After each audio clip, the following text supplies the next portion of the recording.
Hello friends, मैं doctor Sanjeet, मेरे साथ है डॉक्टर प्रशांत सर।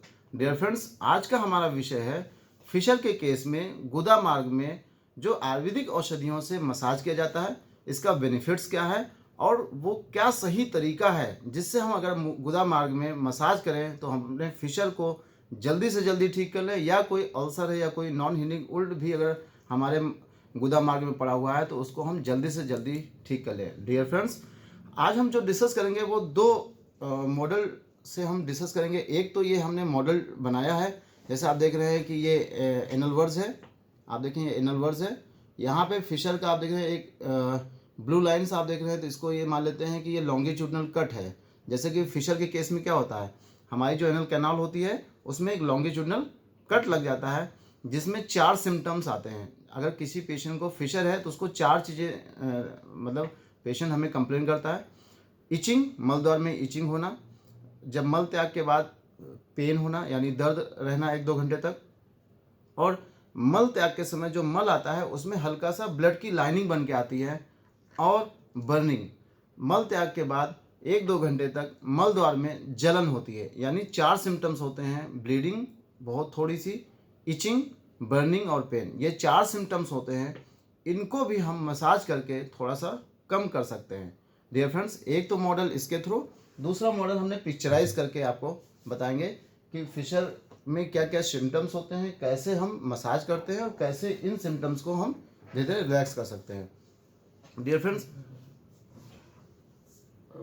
जैसे फ्रेंड्स, ये मार्केट में बहुत सारी क्रीम्स आती हैं और उसको कैसे लगाना चाहिए। तो जैसे कोई फिशर है तो उसमें जो है आप लगा रहे हैं इसको, ये एप्लीकेटर रहता है और उसको आप लगाने, ये इस तरह से आपने लगाया, एक ही जगह पे ये इकट्ठा हो जाता है। तो जहाँ पे कट है, लॉन्गिट्यूडनल कट है या जिस तरह पे जहाँ पे बर्निंग हो रही, वहाँ पे उस तरह की दवा मसाज के थ्रू बहुत अच्छा रहता है उसमें लगाने के लिए। कि आप उंगली से लगाएंगे तो जो है वहाँ पे जितने भी पर्टिकुलर एरिया है, वहाँ पे जितने टिश्यू हैं, उसको जो है आप हीलिंग भी करा सकते हैं उससे, मसाज के थ्रू। तो सर का कहने का अभिप्राय यह है कि जो एप्लीकेटर्स होते हैं वो अगर हम मलद्वार में दवा डालेंगे तो वो जहाँ पे हमें कट है, हो सकता है वो दवा वहाँ पूरी तरह से ना लग पाए, और चूंकि हम केवल दवा वहाँ रख रहे हैं तो ये मसाज नहीं हुआ है, वहाँ पे केवल दवा हम लगा रहे हैं। लेकिन जो नॉन हीलिंग अल्सर होता है, जो फिशर होता है, उसके ऊपर अनहेल्दी टिश्यू होते हैं। कई बार जो फिशर कट होता है उसमें मल चिपका होता है, कई बार वहाँ पे बैक्टीरिया की ग्रोथ हो रही होती है, या कोई फॉरेन पार्टिकल वहाँ पे पड़ा हुआ है, जिससे हम केवल एप्लीकेटर से इस चीज़ को सॉल्व नहीं कर सकते हैं। तो डियर फ्रेंड्स, थोड़ा सा और हम एनाटॉमिकली थोड़ा समझ लें। ये कोरोनल सेक्शन है, ये फिशर है। फिशर में क्या है, लॉन्गिट्यूडनल कट होता है और डेंटेट लाइन के नीचे होता है। डियर फ्रेंड्स, फिशुला जो फिशर होता है, सॉरी, जो फिशर होता है उसमें पेन बहुत होता है। तो डेंटेट लाइन के नीचे जो नर्व की सप्लाई होती है वो सोमैटिक नर्व की सप्लाई होती है। सोमैटिक नर्व पेनफुल होता है। अगर डेंटेट लाइन के ऊपर कोई अल्सर है तो हमें पेन बहुत कम महसूस होगा या नहीं होगा। तो यहाँ पे जो पेन है उसकी वजह से क्या होता है, हम अपने मलद्वार को बहुत सिकोड़ते हैं, जिसकी वजह से क्या है, जो स्फिंक्टर्स होते हैं, ये इंटरनल स्फिंक्टर और ये एक्सटर्नल स्फिंक्टर, इसमें स्पाज्म आ जाता है, जिसकी वजह से मलद्वार बहुत कॉन्स्ट्रिक्ट हो जाता है। हमने देखा है कि जो फिशर के पेशेंट होते हैं, जो तो फिशर होता है, जब वो मल त्याग के लिए जाते हैं तो अपने मल द्वार को बहुत कॉन्स्ट्रिक्ट कर लेते हैं, तो मल पूरी तरह से साफ मतलब बाहर नहीं आता, जिसकी वजह से जो एक्यूट कंडीशन ऑफ कॉन्स्टिपेशन था वो क्रोनिक कंडीशन में बदल जाते हैं। डिफरेंस ये तो हो गया कोरोनल सेक्शन, ये हो गया एक्सियल सेक्शन। एक्सियल सेक्शन में आप देख रहे हैं यहाँ पे हमने एक कट लगा के दिखाया है, लॉन्गिट्यूडनल कट रेड कलर का है, यानी ये फिशर का साइन है, और ये एनल कैनाल है हमारी। ये एक्सियल सेक्शन है, ऊपर की तरफ 12 o'clock, नीचे की तरफ 6 o'clock। जो पुरुष होते हैं उनको 6 o'clock की तरफ ज़्यादातर फिशर बनते हैं, और जो महिलाएं होती हैं उनको 12 o'clock की तरफ फिशर ज़्यादातर बनता है। ये ड्यू टू एनाटॉमिकल पोजीशन की वजह से हमारी बॉडी में होता है। डियर फ्रेंड्स, मसाज कैसे करना है आज हम सीखेंगे। डियर फ्रेंड्स, पहले हम इस मॉडल ट्यूब के थ्रू समझते हैं। मान लेते हैं हमें यहाँ पे आप अगर यहाँ से देखें तो जैसे यहाँ पिक्चर में बना है 6 o'clock, तो हम इस मॉडल ट्यूब में समझते हैं कि हमें 6 o'clock पे फिशर है। आप देख रहे हैं 6 o'clock पे फिशर है। अगर हम एप्लीकेटर के थ्रू अगर दवा हम मलद्वार में डालेंगे, आप देख रहे हैं कि हम इस दवा को केवल एक पर्टिकुलर एरिया में डाल पाएंगे। डियर फ्रेंड्स, यहाँ पे आप देखिए दवा जाके इकट्ठी हो गई, लेकिन अगर मान लीजिए अल्सर 6 के अलावा 3 पे होता है या 9 पे होता है या 12 पे भी होता है, तो हम सिर्फ एप्लीकेटर से दवा को पूरी तरह से नहीं लगा सकते हैं। तो हम इसके लिए क्या करेंगे, जैसे एक ग्लव्स पहनेंगे या कोई बैलून हो जो हमारे इस फिंगर में आ जाए। हमने दवा को यहाँ पे फिंगर में यहाँ पे लगा लिया।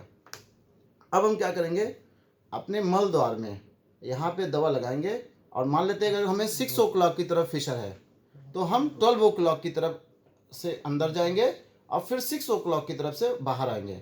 इससे क्या बेनिफिट होगा, जब हम मल त्याग के लिए जाते हैं, चूँकि यहाँ पे कट लगा हुआ है, घाव है, तो वहाँ पे मल का पार्ट चिपका रह जाता है जिसकी वजह से पेन बना रहता है। तो जब हम ऊपर की तरफ से जाके नीचे की तरफ से बाहर आएंगे तो जो मल होगा वो जो इस घाव में चिपका होगा वो बाहर आ जाएगा, तो इन्फेक्शन होने के चांसेस कम हो जाएंगे। जिनको फिशर से फिशुला बनता है या पेरिनल एब्सेस बनता है उसके चांसेस कम हो जाएंगे। दूसरा, चूँकि जो फिशर का घाव होता है उस पर अनहेल्दी टिश्यूज़ होते हैं जिसे हम अल्सर बोलते हैं, नॉन हीलिंग वुंड। तो यहाँ पे अनहेल्दी टिश्यूज़ जब हम इसको बाहर खींच रहे होंगे तो जो इसके ऊपर अनहेल्दी टिश्यूज़ होंगे, जो यहाँ पे डेड टिश्यू होंगे, वो हमारे उंगली के साथ वो रब होके बाहर आ जाएंगे। तो अनहेल्दी टिश्यू जब हट गए तो हीलिंग जल्दी होती है। 2 फायदे। तीसरा फ़ायदा ये हो गया कि जब हम बाहर आ रहे होते हैं तो यहाँ पे हमारे मल में आप जानते हैं जैसे ई कोलाई बैक्टीरिया होता है, बहुत सारे और भी प्रकार के पैथोजेनिक बैक्टीरिया होते हैं, यानी जो घाव को और बढ़ाने वाले बैक्टीरिया होते हैं, यहाँ पे ग्रो कर रहे होते हैं। जब हम इसको मसाज करके बाहर आएंगे तो वो बैक्टीरिया भी यहाँ से वॉश आउट हो जाएंगे, जिसकी वजह से जो पैथोजेनिक बैक्टीरिया होंगे वो हट जाएंगे और हीलिंग हमारी हो जाएगी। तो 3 फायदे। चौथा फ़ायदा ये है कि जब हम इसको मसाज करेंगे, हम उसी समय क्या करेंगे, चारों तरफ मसाज करेंगे। जब हम यहाँ मसाज कर रहे होंगे, हम अपने फिंगर को चारों तरफ घुमा देंगे। तो डियर फ्रेंड, जैसा कि अभी हमने डिस्कस किया कि फिशर में स्पाज्म भी होता है, मल द्वार हमारा कहते हैं कि छोटा हो गया यानी कॉन्स्ट्रिक्ट हो गया। तो जब हम मसाज करते हैं तो जो हमारे स्फिंक्टर्स होते हैं, जब मसाज हम लोग करते हैं तो ये स्फिंक्टर जो है इनको जब हम बार बार जो है मसाज के थ्रू डायलेशन हो जाएगा, तो इससे क्या होता है कि हीलिंग जल्दी होती है। जी, जैसा कि सर ने बताया कि मसाज करने से एक तो हीलिंग भी अच्छी होती है, दूसरा हमारा मल द्वार जो है वो थोड़ा सा बड़ा हो जाएगा, लूज हो जाएगा, जिससे हम जब मल त्याग के ले जाएंगे तो मल हमारा आसानी से पास हो जाएगा। तो बर्निंग, इचिंग, पेन, ये तीनों चीज़ें जो है वो कम हो जाती है। 5वीं चीज़ है कि जो ड्रग था, जो दवाई हमने यूज करना था, अगर हम एप्लीकेटर के थ्रू यूज कर रहे होते तो क्या होता कि एक पर्टिकुलर एरिया पे लग जाता, लेकिन जब हमने फिंगर से मसाज किया तो आप जान रहे हैं कि पूरा एनल कैनाल में दवा लग गई। तो हमारा जो ड्रग था, जहाँ पे हमें दिक्कत थी, उस पर अच्छे से जाके दवा लग गई। इसके साथ साथ जब हम मसाज करते हैं डियर फ्रेंड, तो यहाँ की ब्लड सर्कुलेशन और तेज़ी से होने लगता है। मल द्वार के आसपास का जो ब्लड सर्कुलेशन होता है वो अच्छे से होने लगता है, जिससे घाव हमारा जल्दी से भरता है डियर फ्रेंड्स।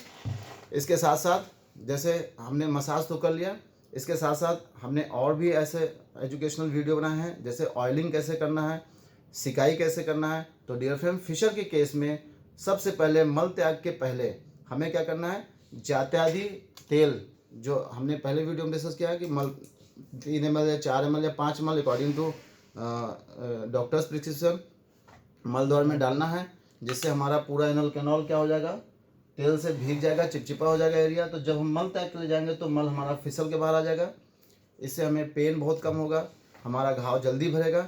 दूसरा, मल त्याग के बाद हमें तुरंत जो है गुनगुने पानी में थोड़ा फिटकरी डालकर आधा चम्मच, जिसे हम हॉर्सेस बाथ विथ एलम बताते हैं, वो करना है। उससे क्या होगा कि जो कट है वहाँ पे जो मल फंसा हुआ है, जब हम गुनगुने पानी में बैठेंगे, एक तो गुनगुने पानी में बैठने का फ़ायदा क्या होता है, जो हमारे स्फिंक्टर स्पाज में होते हैं वो भी थोड़ा सा रिलैक्स हो जाते हैं, पेन तुरंत कम हो जाता है। इवन हमने देखा है कि 50% तक पेन गुनगुने पानी में फिटकरी डालने से, सिकाई करने से ही कम हो जाता है। दूसरा, हमने मसाज कर दिया और हमने अपने मल द्वार को जो पेन हो रहा था वो और कम कर लिया। और जो मल त्याग के लिए जाएंगे, एनलवर्स के आसपास जो मल लगा होगा वो भी सेटल डाउन हो जाता है जब हम पानी में बैठते हैं। तो पहले हमने ऑयलिंग करना है, फिर मल त्याग के ले जाना है, फिर मल त्याग के बाद आना है तो हमें गुनगुने पानी में फिटकी डाल के सिकाई करनी है। उसके पश्चात हम जो है मसाज करते हैं। तो क्योंकि पहले से मल द्वार पूरा साफ़ सुथरा हो गया है, अब मसाज करने से जो थोड़ा बहुत मल एनल कैनाल में भी मल फंसा होगा वो मसाज करने से वहाँ से हट जाएगा, जिससे हमारा फिशर जो है वो जल्दी ठीक हो जाएगा। Thank you.